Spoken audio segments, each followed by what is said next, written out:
Whether you're thinking of divorcing your narcissistic spouse, right in the middle of it, or have finalized your divorce, the tactics are the same.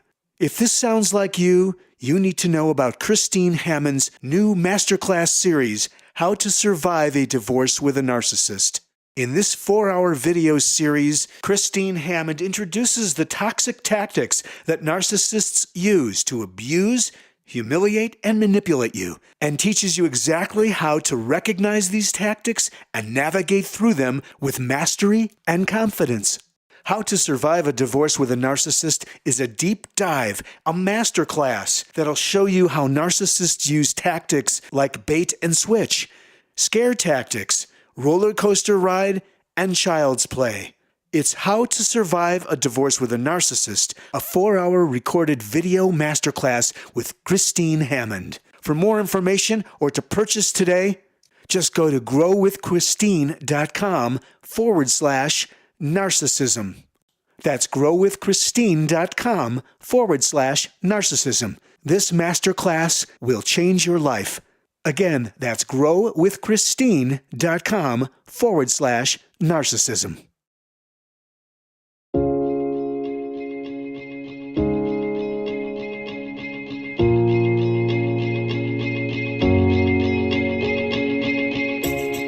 This is Understanding Today's Narcissist, brought to you in part by PsychCentral.com. And now here's your host, Christine Hammond.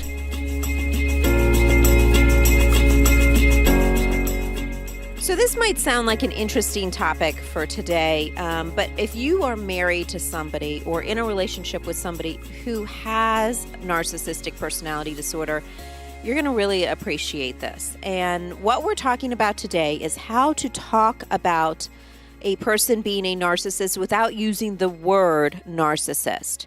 And the reason that you might want to do this is because the word narcissist can be problematic on many fronts. It has a negative connotation. It could set people off. And if it's your spouse, they might actually accuse you in turn of being the real narcissist and not them. So for a variety of reasons, you might want to refrain from actually using the word. So we're going to talk about how do you go about discussing it without using the word. And I'm going to give you an example. And the example is of Tim, who was in an 18-year marriage and decided that they both decided together that they wanted to get a divorce. He didn't know she had narcissistic personality disorder until he finally was seeking some help in the middle of his divorce. But here's what he did know. He knew that she had been a vindictive woman, and especially towards other people in the past. She had cut people off permanently, whether they were friends or family members, when they accidentally or even intentionally embarrassed her. But for some reason, he thought that his 18-year marriage commitment would inoculate him from similar treatment. Does that sound familiar? It did not. Even though she agreed to the divorce, Tim filed first, and that seemed to set her off to an entirely different level. Now, in the past, his wife had said that he was a really good father. Now, to anyone who would listen, their friends, extended family, and even the court, she painted a completely different picture. She accused him of being abusive, of scaring the children, being fearful of her life, and even hiding funds from the family, even though she managed all of the finances. She even took moments when she exploded and turned it around, saying that he was the one who really lost it.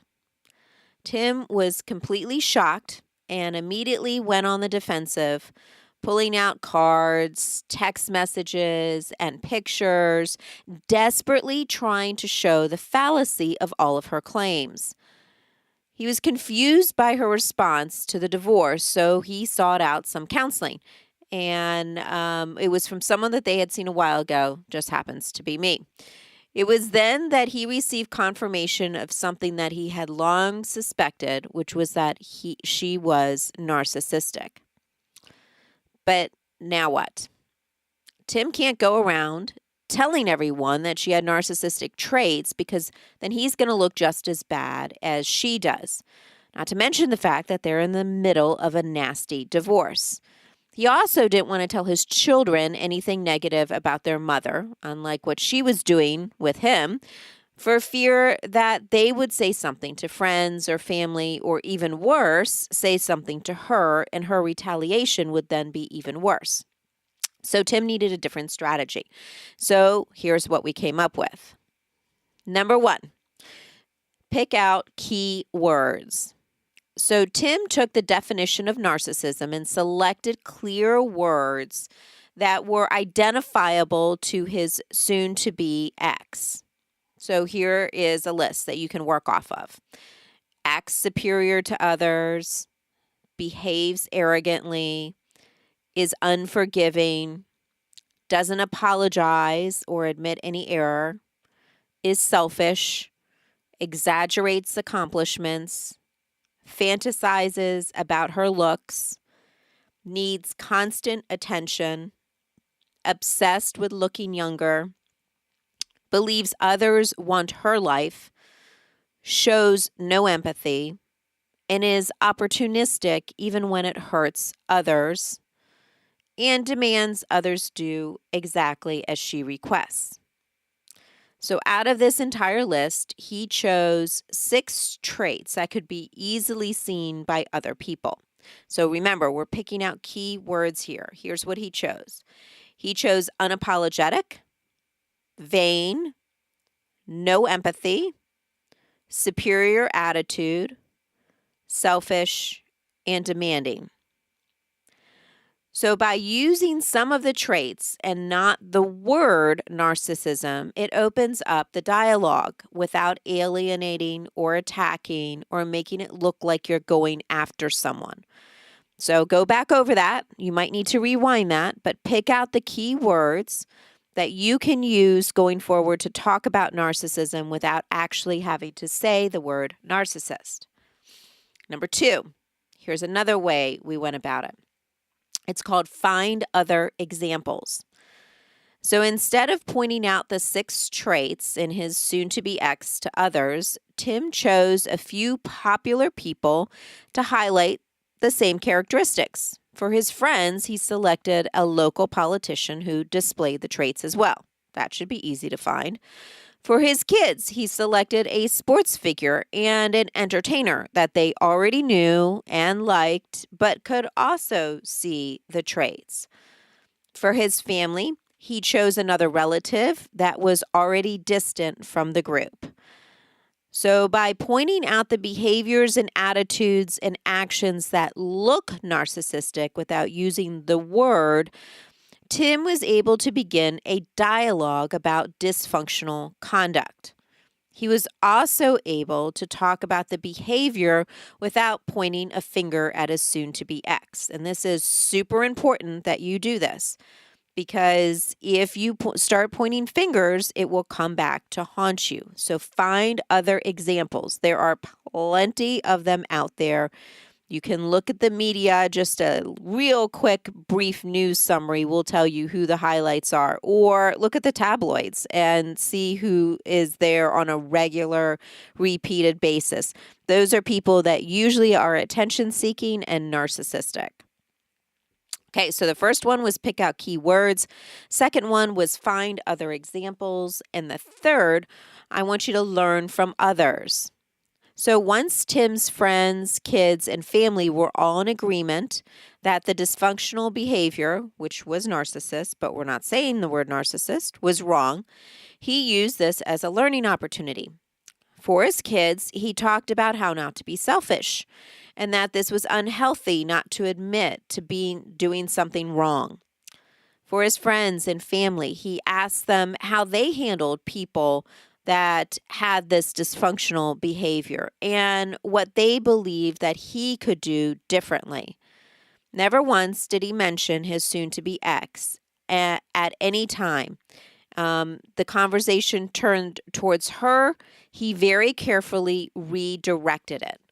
This insulated him and caused his friends and family and kids to draw their own conclusions without feeling like they were being forced in the same direction. So it's just a gentle way of guiding somebody into seeing something without shoving it in their face. So remember, number 1, we've picked out the key words. Number 2, we've found examples. Number 3, we're learning from others. So number 4 is going to discuss boundaries and expectations.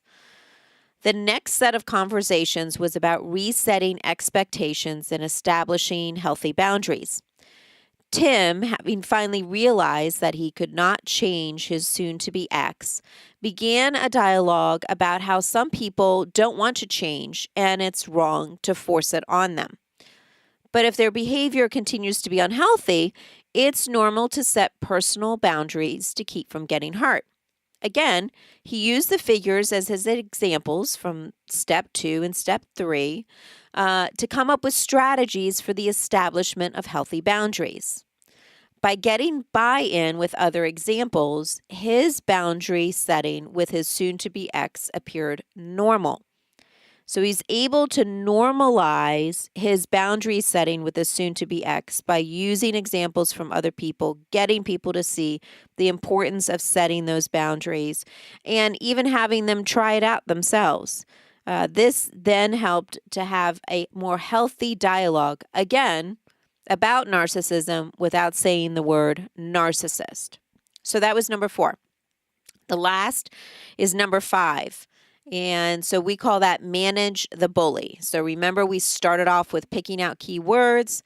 We then found other examples. We learned from others. We discussed boundaries and expectations. And the last step in all of this is to manage the bully. So once the groundwork was established with his kids, family, and friends, Tim then started to discuss how to handle a bully. Again, he did not use the word narcissist. Instead of becoming defensive when she attacked him, as he had in the past, Tim talked about standing up to a bully without becoming a bully. His kids liked the idea of using sarcasm when being attacked, while his friends and family preferred a more direct approach like, sorry you think or feel that way. Tim encouraged them to try out this new approach on their own bullies and report back on what worked and what didn't. This open, indirect approach allowed for plenty of conversation without any condemnation, humiliation, or even embarrassment.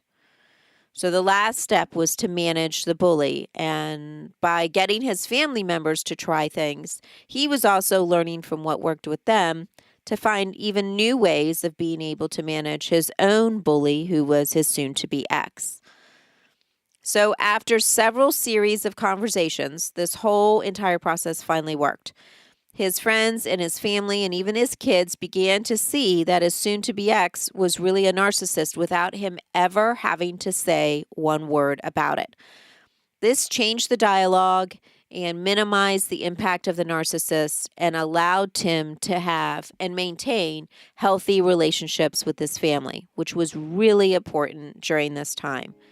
So I would encourage you that if you are in the middle of a relationship with a narcissist, that you take these 5 steps and you try to incorporate them into your life so that you can actually get further along by not saying the word narcissist, but instead working around it and teaching everybody how best to handle it in a healthy, positive way.